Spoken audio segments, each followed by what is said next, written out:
সঙ্গে সম্পর্ক নিয়ে বিএনপির অবস্থান পরিষ্কার করলেন দলটির ভারপ্রাপ্ত চেয়ারম্যান তারেক রহমান।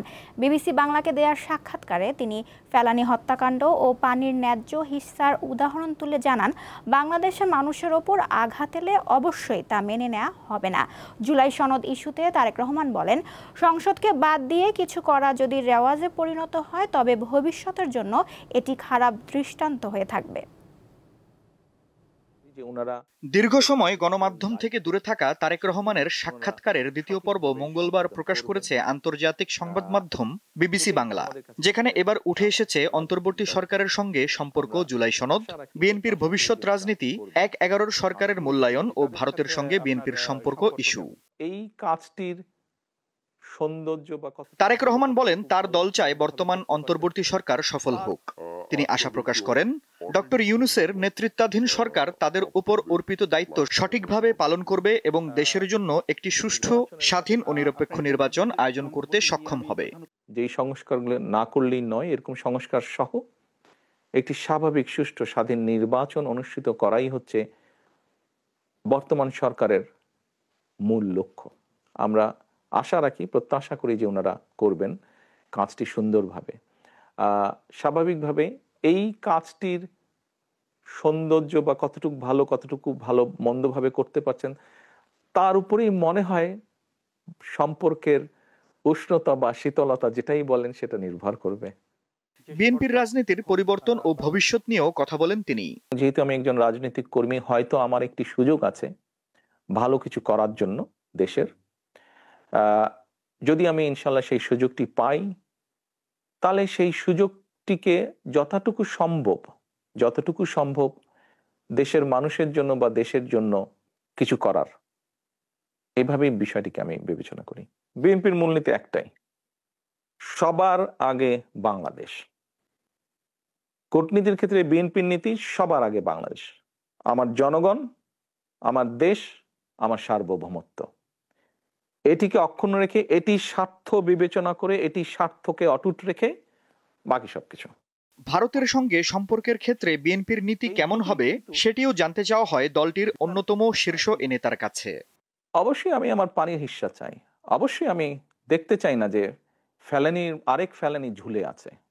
অবশ্যই আমরা এটা মেনে নিব না। দুটো উদাহরণ দিয়ে বুঝালাম আপনাকে যে আমাদের স্ট্যান্ডটা কি হবে। আমরা আমাদের পানির হিস্সা চাই, অর্থাৎ আমার দেশের হিস্সা, মানুষের হিস্সা আমি চাই, হিসাব আমি চাই, আমার যেটা ন্যায্য সেটা আমি চাই। অবশ্যই ফেলানী হত্যাকাণ্ডের মাধ্যমে আমি বুঝাতে চেয়েছি যে আমার মানুষের উপরে আঘাত আসলে অবশ্যই সেই আঘাতকে এভাবে আমি মেনে নিব না। এখন তারা যদি স্বৈরাচারকে সেখানে আশ্রয় দিয়ে বাংলাদেশের মানুষের বিরাগ ভাজন হয়, সেখানে তো আমাদের কিছু করার নেই। এটা বাংলাদেশের মানুষ সিদ্ধান্ত নিয়েছে যে তাদের সাথে শীতল থাকবে, সো আমাকে আমার দেশের মানুষের সাথে থাকতে হবে। ৩১ দফা নাকি জুলাই সনদ, বিএনপির অগ্রাধিকার কি হবে সেটাও জানতে চাওয়া হয় সাক্ষাৎকারে। আমরা ঐক্যমত কমিশনে যেগুলোতে সকলে মিলে একমত হয়েছি, আমরা প্রথমে সেগুলোতে, আমরা সরকার ইনশাল্লাহ সরকার গঠনের সুযোগ পেলে আমরা প্রথমে সেগুলোতেই অবশ্যই জোর দিব। আর আমরা তো আমাদের ৩১ দফার মধ্যে যেগুলো এটার সাথে মিলে গিয়েছে, এর ভিতরে যেগুলো মিলে গিয়েছে সেগুলো তো আমরা করবে। এর বাইরে যেগুলো থাকবে ৩১ দফার মধ্যে আছে কিন্তু এর বাইরে আছে, আমরা আমাদের ৩১ দফা বাস্তবায়ন করবো, কারণ ওটা তো আমাদের পলিটিক্যাল কমিটমেন্ট। এটাও যেমন পলিটিক্যাল কমিটমেন্ট, ওটাও আমাদের পলিটিক্যাল কমিটমেন্ট। এটা আমরা রাজনৈতিক দলগুলো মিলে একত্রিত হয়ে বলেছি, ওটাও আমরা অনেকগুলো রাজনৈতিক দল একত্রিত হয়েই কিন্তু ৩১ দফা দিয়েছি। রাজনীতির বাইরেও কিছু প্রশ্নের উত্তর দেন জিয়া পরিবারের এই সদস্য। যে রাজনৈতিক দলগুলো ইনশাল্লাহ আগামীতে দেশ পরিচালনা করতে পারে, তার মধ্যে বিএনপিরই কিন্তু দেশ পরিচালনা করার অভিজ্ঞতা আছে। আফরিদ হাসান, দীপ্ত সংবাদ, ঢাকা। এবারে গাজা প্রসঙ্গ। গাজা যুদ্ধবিরতি নিয়ে হামাস ও মধ্যস্থতাকারীদের মধ্যে হওয়া প্রথম দফার আলোচনা ইতিবাচক হয়েছে। আজও এই আলোচনা অব্যাহত থাকবে। আল জাজিরার খবরে বলা হয়, স্থানীয় সময় সোমবার মিশরের শার্ম আল শেখ শহরে হামাসের প্রতিনিধিদের সঙ্গে ইসরায়েলের প্রথম দিনের আলোচনা হয়, যেখানে মধ্যস্থতাকারী হিসেবে ভূমিকা পালন করে মিশর, কাতার ও যুক্তরাষ্ট্র। একই দিন ওভাল অফিসে সাংবাদিকদের সঙ্গে আলাপকালে মার্কিন প্রেসিডেন্ট ডোনাল্ড ট্রাম্প জানান, মিশরে তার প্রস্তাবিত গাজা যুদ্ধবিরতি পরিকল্পনা নিয়ে চলমান আলোচনায় হামাস বেশ কিছু গুরুত্বপূর্ণ বিষয়ে সম্মত হয়েছে। গাজায় ইসরায়েলি আগ্রাসনের 2 বছর পূর্ণ হলো আজ। 2023 সালের 7 অক্টোবর থেকে অঞ্চলটিতে ইসরায়েলি হামলায় নিহত হয়েছে 67,000-এরও বেশি মানুষ, নিখোঁজ আরও প্রায় 10,000। এই সময়ের মধ্যে অঞ্চলটিতে 2 লাখ টনেরও বেশি বিস্ফোরক ফেলেছে ইসরায়েলের সেনাবাহিনী। মৃত্যু, দুর্ভিক্ষ, বিকলাঙ্গতা, গাজাবাসীর কাছে এগুলো এখন খুব স্বাভাবিক শব্দ। সেখানকার কোনো পরিবারের সকল সদস্যের বেঁচে থাকা এখন আশ্চর্যজনক ঘটনা। 2 বছর পেরিয়ে এখন 3য় বছরে প্রবেশ করেছে গাজা অভিযান। এখন প্রায় ধ্বংসস্তূপে পরিণত হয়েছে গাজা। মানুষ ঘরবাড়ি হারিয়ে ক্ষুধার্ত অবস্থায় বেঁচে থাকার লড়াই করছে। স্থানীয় কর্তৃপক্ষ এটিকে বলছে 730 দিনের গণহত্যা ও জাতিগত নিধন। গাজা সরকারের জনসংযোগ কার্যালয় অঞ্চলটিতে ইসরায়েলি আগ্রাসনের 2 বছরকে কেন্দ্র করে নতুন এক প্রতিবেদন প্রকাশ করেছে। এতে বলা হয় 2023 সালের 7 অক্টোবর থেকে শুরু হওয়া ইসরায়েলের হামলায় এ পর্যন্ত 76,600 এর বেশি ফিলিস্তিনি নিহত হয়েছেন এবং নিখোঁজ আছেন। এর মধ্যে 67,139 জনের মৃত্যুর তথ্য হাসপাতাল নিশ্চিত করেছে, আর প্রায় 9,500 মানুষ এখনো নিখোঁজ, যাদের অনেকের ধ্বংসস্তূপের নিচে চাপা পড়ে থাকার আশঙ্কা করা হচ্ছে। প্রতিবেদনে বলা হয় নিহতদের অর্ধেকের বেশি নারী, শিশু ও প্রবীণ। তাদের মধ্যে 20,000-এর বেশি শিশু এবং 12,500 নারী নিহত হয়েছেন। পুরো পরিবার নিশ্চিহ্ন হয়ে গেছে এমন ঘটনা ঘটেছে 2,700-রও বেশি। আর বাড়িতে কেবল একজন সদস্য জীবিত আছেন এমন পরিবারের সংখ্যা 6,000। প্রতিবেদন অনুযায়ী ইসরায়েলি বিমান হামলা ও স্থল অভিযানে গাজার অবকাঠামোর 90% ধ্বংস হয়ে গেছে।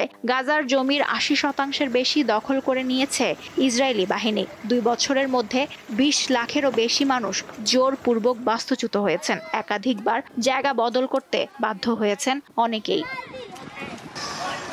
বিবৃতিতে আরও বলা হয় 2 বছরে গাজায় 2 লাখ টনেরও বেশি বোমা ও বিস্ফোরক নিক্ষেপ করা হয়েছে। মানবিক সহায়তার জন্য নির্ধারিত নিরাপদ এলাকা আল মাওয়াসিতেও 130 বারের বেশি বোমা হামলা করা হয়েছে। ইসরায়েলি হামলায় ধ্বংস হয়েছে 38টি হাসপাতাল ও 96টি ক্লিনিক। নিহত হয়েছেন 1,600-এর বেশি চিকিৎসক ও স্বাস্থ্যকর্মী। মারা গেছেন 254 সাংবাদিক এবং 140 সিভিল ডিফেন্স সদস্য এবং 540 জন মানবিক সহায়তা কর্মী। এছাড়া 1,69,000-এর বেশি মানুষ আহত হয়েছেন। হাসপাতালগুলোতে চিকিৎসা দেওয়ার সক্ষমতা নেই। বিদেশে চিকিৎসার অনুমোদন পাওয়া 22,000 রোগী এখনো গাজার ভেতরে আটকা। এছাড়া মারাত্মক খাদ্য সংকটে ভুগছে 6,50,000 শিশু। গাজার জনসংযোগ কার্যালয় জানিয়েছে গাজার 95% বিদ্যালয় ক্ষতিগ্রস্ত হয়েছে। পুরোপুরি ধ্বংস হয়ে গেছে 165টি শিক্ষা প্রতিষ্ঠান। নিহত হয়েছে 13,500 শিক্ষার্থী, 830 শিক্ষক এবং প্রায় 200 গবেষক ও শিক্ষাবিদ। ধ্বংসস্তূপে পরিণত হয়েছে ধর্মীয় স্থানগুলো। পুরোপুরি ধ্বংস হয়েছে 835টি মসজিদ, ক্ষতিগ্রস্ত হয়েছে কয়েকটি গির্জা। কবরস্থানও বুলডোজার চালিয়ে ধ্বংস করা হয়েছে। প্রতিবেদনে বলা হয় গাজার 15টি খাত মিলিয়ে সরাসরি ক্ষতি হয়েছে $70 বিলিয়ন। এর মধ্যে কেবল আবাসন খাতে ক্ষতি 28 বিলিয়ন, স্বাস্থ্য খাতে 5 বিলিয়ন ও শিক্ষা খাতে $4 বিলিয়ন। চাষযোগ্য জমি ও মৎস্য খাত প্রায় পুরোপুরি ধ্বংস হয়ে গেছে। এতে দীর্ঘমেয়াদে খাদ্য নিরাপত্তা মারাত্মক হুমকির মুখে পড়েছে। জাতিসংঘ ও মানবাধিকার সংগঠনগুলো বারবার যুদ্ধাপরাধ তদন্তের দাবি তুললেও নিরাপত্তা পরিষদে রাজনৈতিক বিভাজনের কারণে কার্যকর হয়নি সেই সিদ্ধান্ত। লুৎফা ফৌজিয়া, দীপ্ত, বার্তাকক্ষ। একক ভিসায় ইউরোপের শেনজেন অঞ্চলভুক্ত 29টি দেশে ভ্রমণ ব্যবস্থার আদলে এবার উপসাগরীয় সহযোগিতা পরিষদ জিসিসি একক পর্যটন ভিসা চালু করতে চলেছে। জিসিসিভুক্ত 6টি সদস্য দেশ চলতি বছরের শেষ প্রান্তিকে এই যৌথ পর্যটন ভিসার পাইলট প্রকল্প চালু করতে পারে। সংযুক্ত আরব আমিরাতের অর্থনীতি ও পর্যটন মন্ত্রী বিষয়টি নিশ্চিত করেন। নতুন এই ভিসাকে বলা হচ্ছে জিসিসি ইউনিফাইড ট্যুরিস্ট ভিসা কিংবা জিসিসি গ্র্যান্ড ট্যুরিস্ট ভিসা। এই ভিসা নিয়ে পর্যটকরা অবাধে জিসিসির 6টি দেশ সংযুক্ত আরব আমিরাত, সৌদি আরব, ওমান, কুয়েত, কাতার ও বাহরাইনে ভ্রমণ করতে পারবেন। পাকিস্তান থেকে 200 মিলিয়ন মার্কিন ডলার মূল্যের মাংস ও অন্যান্য কৃষি পণ্য আমদানি করবে মালয়েশিয়া। সোমবার পুত্রজায়ায় পাকিস্তানের প্রধানমন্ত্রী শেহবাজ শরীফের উপস্থিতিতে এই ঘোষণা দেন দেশটির প্রধানমন্ত্রী আনোয়ার ইব্রাহিম। বর্তমানে পাকিস্তানের প্রধানমন্ত্রী শেহবাজ শরীফ মালয়েশিয়া সফর করছেন। সোমবার পাক প্রধানমন্ত্রীর সঙ্গে যৌথ সংবাদ সম্মেলনে অংশ নিয়ে আনোয়ার ইব্রাহিম বলেন, বর্তমান ভূ রাজনৈতিক অনিশ্চয়তার মধ্যে প্রতিরক্ষা, কৃষি ও নবায়নযোগ্য শক্তির মতো কৌশলগত ক্ষেত্রগুলোতে সহযোগিতা আরও বাড়ানো প্রয়োজন। শেষ করছি দীপ্ত আন্তর্জাতিক সংবাদ। আমাদের পরবর্তী আয়োজন বিকেল 5টায় জেলার সংবাদ দেখার আমন্ত্রণ রইল। ধন্যবাদ সবাইকে।